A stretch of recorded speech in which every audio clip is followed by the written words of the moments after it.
नमस्कार। आज के इस एक्सप्लेनर में हम बात करेंगे JSW एनर्जी के फाइनेंशियल ईयर 26 के रिजल्ट्स की। ये एक ऐसी कहानी है जो रिकॉर्ड ब्रेकिंग रेवेन्यू से शुरू होती है और एग्रेसिवली स्केल करने की असली कीमत तक जाती है। इन आंकड़ों के पीछे छुपे सच को समझना सच में काफी दिलचस्प होने वाला है। तो चलिए शुरू करते हैं। इस पूरे एनालिसिस को हम इस रोड मैप के जरिए समझेंगे। पहले देखेंगे रिकॉर्ड ब्रेकिंग फाइनेंशियल रिजल्ट्स, फिर बात करेंगे कैपेसिटी एक्सपेंशन और एक्विजिशंस की, उसके बाद आएगी स्केलिंग की लागत, फिर हिमाचल में चल रही एक कानूनी चुनौती और आखिर में डिविडेंड्स और भविष्य की राह पर चर्चा करेंगे। तो सबसे पहले आते हैं सेक्शन 1 पर, रिकॉर्ड ब्रेकिंग फाइनेंशियल रिजल्ट्स। शुरुआत एक ऐसे नंबर से करते हैं जो अपने आप में पूरी कहानी बयां करता है। साल दर साल पावर सेल्स वॉल्यूम में 58% का विशाल उछाल। जरा सोचिए, सिर्फ आखिरी क्वार्टर में ही सेल्स 11.7 बिलियन यूनिट्स तक पहुंच गई और इस जबरदस्त मोमेंटम का नतीजा ये निकला कि पूरे साल का नेट प्रॉफिट यानी प्रॉफिट आफ्टर टैक्स सीधा 2762.41 करोड़ पर जा पहुंचा। यह आंकड़ा वाकई काफी शानदार है। आप जरा रेवेन्यू की इस ट्रैजेक्टरी को देखिए। पिछले साल के Q4 का रेवेन्यू 3189 करोड़ रुपए था, जो इस साल 41% बढ़कर सीधा 4498 करोड़ रुपए हो गया है। एक ही क्वार्टर में इतनी बड़ी छलांग लगाना क्लियरली इनकी अग्रेसिव ग्रोथ स्ट्रैटेजी की सफलता को दिखाता है। अब आते हैं सेक्शन 2 पर, capacity expansion and acquisitions. Company की टोटल इंस्टॉल्ड कैपेसिटी अब 13.45 गीगावाट्स हो चुकी है, लेकिन यहां सबसे ज्यादा ध्यान देने वाली बात है इनका एनर्जी मिक्स। ये अब सिर्फ एक कन्वेंशनल पावर प्रोड्यूसर नहीं रहे हैं। रिन्यूएबल्स ने अब 58% की मजबूत मेजॉरिटी कैप्चर कर ली है, जबकि थर्मल पावर 42% पर आ गया है। ये ग्रीन एनर्जी की तरफ एक बहुत बड़ा और क्लियर शिफ्ट है।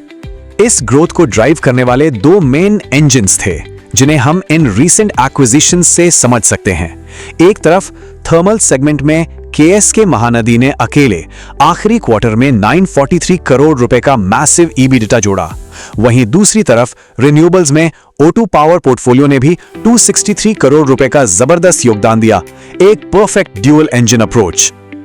और हां, ये सिर्फ फाइनेंशियल नंबर्स नहीं है, जमीनी स्तर पर भी काफी बड़े ऑपरेशनल माइलस्टोन्स अचीव किए गए हैं, जैसे कि महानदी प्लांट के स्मूथ ऑपरेशंस के लिए 700 करोड़ रुपए से ज्यादा देकर क्रिटिकल रायगढ़ चंपा रेल इंफ्रास्ट्रक्चर एक्वायर करना, साथ ही 240 मेगावाट के कुटेहर हाइड्रो इलेक्ट्रिक प्लांट का फुल्ली कमीशन होना और देश के सबसे बड़े ग्रीन हाइड्रोजन प्लांट को ऑपरेशनलाइज करना काफी बड़े कदम है।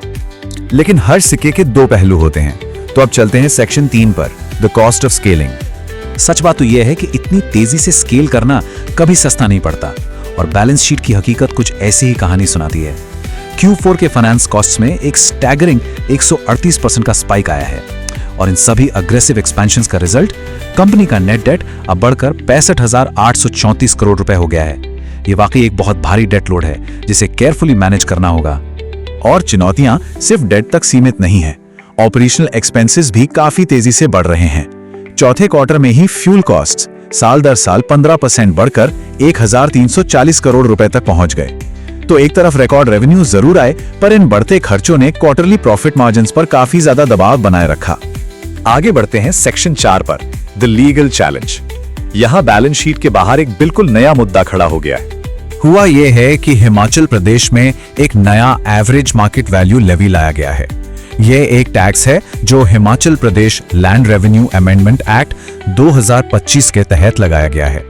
इसमें बेसिकली हाइड्रो इलेक्ट्रिक प्रोजेक्ट्स की टोटल मार्केट वैल्यू का 1% टैक्स के रूप में मांगा जा रहा है, जो आने वाले समय में एक बड़ी कॉस्ट बन सकता है। इस कानूनी लड़ाई के फैक्ट्स को हम निष्पक्ष रूप से देखें तो JSW एनर्जी की 2 स्टेप डाउन सब्सिडरीज ने हिमाचल प्रदेश हाई कोर्ट में इस नए टैक्स की कॉन्स्टिट्यूशनल वैलिडिटी को चैलेंज करते हुए रिट पिटिशंस फाइल किए हैं। इनका दावा है कि ये नया टैक्स लैंड पर नहीं बल्कि इलेक्ट्रिसिटी जनरेशन इंफ्रास्ट्रक्चर पर लगाया जा रहा है। ध्यान देने वाली बात यह है कि स्टेट के दूसरे हाइड्रो ऑपरेटर्स ने भी ठीक ऐसी ही लीगल एक्शन शुरू की है। खैर, इन चुनौतियों से आगे बढ़ते हुए आते हैं अपने आखिरी हिस्से पर, section 5, dividends and future outlook. निवेशकों के लिए आने वाले कुछ हफ्ते काफी एक्शन पैक्ड रहने वाले हैं।